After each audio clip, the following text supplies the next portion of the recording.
చంద్రబాబు నాయుడు గారు చేస్తున్నటువంటి రాజకీయ రసక్రీడ వేదిక ఈరోజు నెల్లూరు మున్సిపల్ కార్పొరేషన్ మారింది. మనందరికీ తెలుసు చంద్రబాబు నాయుడు గారి రాజకీయ జీవితమే పూర్తిగా హోటల్స్ పైన ఆధారపడి ఉంటుంది. తన రాజకీయ పునాది వైస్రాయ్ హోటల్ అయితే రాహుల్ గాంధీతో ఆ వేదికని తాజ్ హోటల్కి మార్చాడు. ఆ తరువాత అదే హోటల్ రాజకీయాన్ని నిమ్మగడ్డతో పార్క్ హయత్కి పంపించాడు. ఈరోజు నెల్లూరు మున్సిపల్ కార్పొరేషన్ రాజకీయ వేదిక పాండిచ్చేరికి మారింది. అంటే పూర్తిగా చంద్రబాబు నాయుడు గారి రాజకీయ జీవితం కొనుగోలు, అమ్మకం, వ్యాపారం, పైరవీలు, ప్రలోభాలు. చంద్రబాబు నాయుడు గారికి ఒక రిక్వెస్ట్ చేస్తున్నా, బాబు గారు మీ పార్టీ పేరు మార్చండి. టీడీపీ అంటే తెలుగుదేశం పార్టీ అని కాదు, ఇది ట్రేడింగ్ డెమోక్రసీ పార్టీ అని పేరు మార్చండి. టీడీపీ అంటే ట్రేడింగ్ డెమోక్రసీ పార్టీ అని పేరు మార్చండి. సో ఇటువంటి కుటిల రాజకీయాలు, కుట్ర రాజకీయాలు, స్థాయి తక్కువ రాజకీయాలు చేయాల్సిన అవసరం చంద్రబాబు నాయుడు గారికి ఎందుకు వచ్చింది?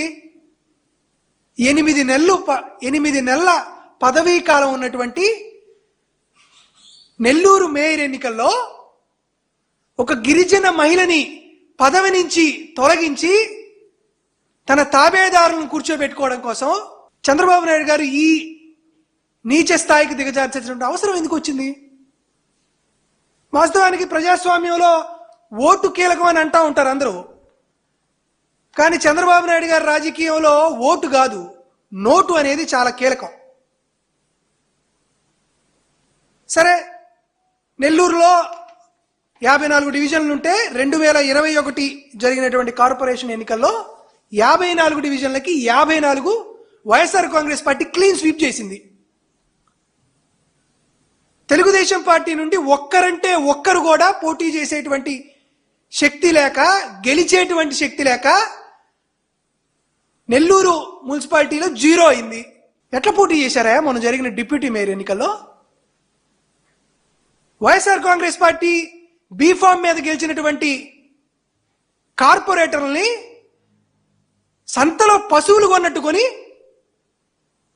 డిప్యూటీ మేయర్ ఎన్నిక గెలిచారు. సరే, అంతటితో మీ కంటకావరం, మీ కడుపు మంట చల్లారిందేమో అనుకుంటే మళ్ళీ ఇప్పుడు ఒక గిరిజన మహిళని బలి పశువు చేయాలనేటువంటి ఉద్దేశంతో, ఒక గిరిజన మహిళని రాజకీయంగా అనగదొక్కాలనేటువంటి ప్రయత్నంతో అవిశ్వాస తీర్మానం పెట్టావు. ఈ అవిశ్వాస తీర్మానంలో 42 మంది సంతకం చేశారు. ఈ 42 మంది సంతకం చేసిన ఈ అవిశ్వాస తీర్మానంలో ఒక 5గురు తిరిగి వైఎస్ఆర్ కాంగ్రెస్ పార్టీ తీర్థాన్ని పుచ్చుకున్నారు. నేరుగా మా పార్టీకి సంబంధించిన కార్పొరేటర్లే. మా పార్టీ నెల్లూరు నగర సమన్వయకర్త అయినటువంటి చంద్రశేఖర్ రెడ్డి గారి ఆధ్వర్యంలో నెల్లూరు మున్సిపల్ అడ్వైజర్గా ఉన్నటువంటి అనిల్ కుమార్ యాదవ్ గారి ఆధ్వర్యంలో వైఎస్ఆర్ కాంగ్రెస్ పార్టీలో జాయిన్ అయ్యారు. అయినా ఈ ఎన్నికల్లో ఓడించాలనే ఉద్దేశంతో చంద్రబాబు నాయుడు గారు పూర్తిగా పోలీసుల్ని పహారా పెట్టి వారందరినీ కిడ్నాప్ చేశారు. ఈరోజు నేను అడుగుతున్నాను, చంద్రబాబు నాయుడు గారు సిబిఎన్ అంటే చంద్రబాబు నాయుడు గారా, లేకపోతే కాన్స్టిట్యూషన్ బైపాసింగ్ నాయుడా అనేది అర్థం కావట్లా. నువ్వు అవిశ్వాస తీర్మానం పెట్టావు రాజ్యాంగబద్ధంగా, వారందరినీ ఓటేయమనండి. ఓట్లేస్తే 54కి 54 మంది కార్పొరేటర్లు తమ అభిష్టం మేరకు వైఎస్ఆర్ కాంగ్రెస్ పార్టీ బీఫామ్ మీద గెలిచాం కదా, కన్నతల్లి లాంటి పార్టీకి వెన్నుపోటు పొడవలేం అని అవిశ్వాస తీర్మానానికి వ్యతిరేకంగా ఓటు వేస్తారనేటువంటి భయంతో కార్పొరేటర్లను కిడ్నాప్ చేసేటువంటి పరిస్థితికి చంద్రబాబు నాయుడు దిగజారిపోయాడే. ఎవరిని కిడ్నాప్ చేశారు? ఒక గిరిజన కార్పొరేటర్ రవిచంద్ర అనే గారిని కిడ్నాప్ చేశారు. ఇంకొక కార్పొరేటర్ కొడుకు శ్రీధర్ అనే అతన్ని కిడ్నాప్ చేశారు. 34వ వార్డు కార్పొరేటర్ తండ్రి, ఒక ముస్లిం మైనార్టీకి సంబంధించినటువంటి వ్యక్తి నజీర్ అనేటువంటి ఆయన్ని కిడ్నాప్ చేశారు. ఏంది కిడ్నాప్ చేయడం? చంద్రబాబు నాయుడు గారి ఆధ్వర్యంలో కొత్త పథకం వచ్చింది. ఏందయ్యా ఈ పథకం పేరు అంటే కాకి క్యాబ్ సర్వీసెస్. అంటే మనం ఓలా క్యాబ్ చూసాం, ఉబర్ క్యాబ్ చూసాం, ఇప్పుడు కొత్త క్యాబ్ సర్వీసెస్ వచ్చింది, కాకి క్యాబ్ సర్వీసెస్. తమకు కావాల్సినటువంటి వ్యక్తుల్ని ఇంకా మళ్ళా బీహార్ నుంచి, ఉత్తరప్రదేశ్ నుంచి, లేకపోతే వేరే రాష్ట్రాల నుంచి కొత్తగా కిడ్నాపర్లు, గూండాలు, ముఠాదారులు రావాల్సిన అవసరం లే. పోలీసులే కిడ్నాపర్లు కాకి చొక్కా వేసుకొని పోలీస్ వెహికల్స్ ని తీసుకొని వచ్చి కిడ్నాప్ చేయడం అనమాట.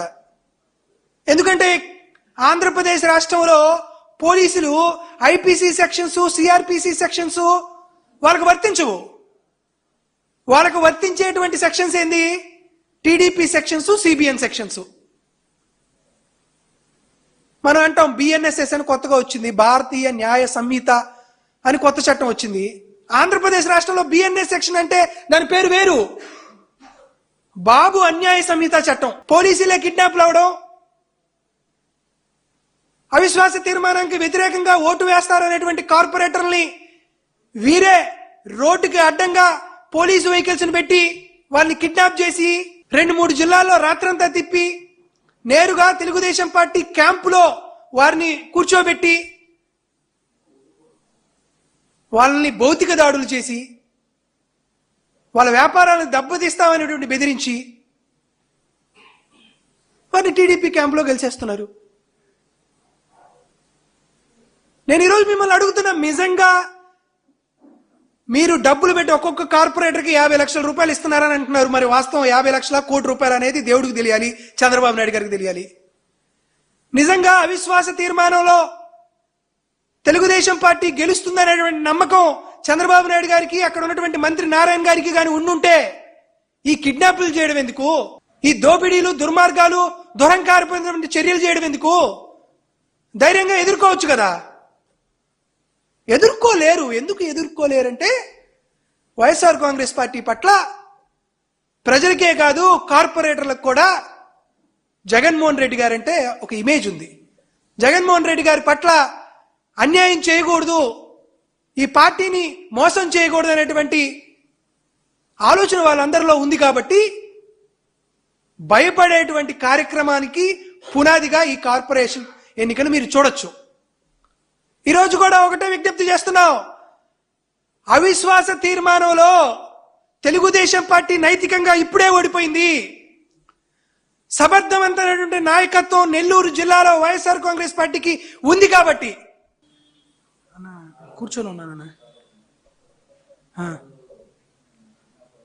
చంద్రబాబు నాయుడు గారు భయపడిపోయి నైతికంగా ఓడిపోయి ఈరోజు ఈ కిడ్నాప్ల పరంపరకు ఆయన తెరలేపిన విషయాన్ని మీ అందరికీ తెలియజేస్తున్నా. కాబట్టి రేపు ₹1 రేటు 2 కోట్లకో, 3 కోట్లకో, 4 కోట్లకో మీరు పెంచి తాత్కాలికంగా మీరేమన్నా మీ ఇగోని మీరు సంతృప్తి పరుచుకోవచ్చేమో, కానీ వాస్తవానికి గెలిచింది వైఎస్ఆర్ కాంగ్రెస్ పార్టీ అనే చెప్పదలుచుకుంటున్నాం.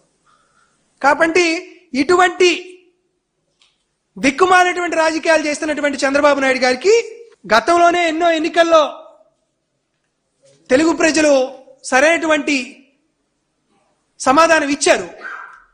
కాబట్టి మీరు చేసినటువంటి ఈ అనైతిక రాజకీయాలకు కూడా భవిష్యత్తులో సింహపురి జిల్లానే కాదు యావత్ ఆంధ్రప్రదేశ్ రాష్ట్రంలో కూడా ఖచ్చితంగా మీకు చెప్పు దెబ్బలు కొట్టినట్లు మీకు తీర్పు ఆంధ్రప్రదేశ్ రాష్ట్ర ప్రజలు ఇవ్వబోతున్నారనే విషయాన్ని ఈరోజు ఈ పత్రికా సమావేశం ద్వారా మీ అందరికీ తెలియజేస్తున్నారు.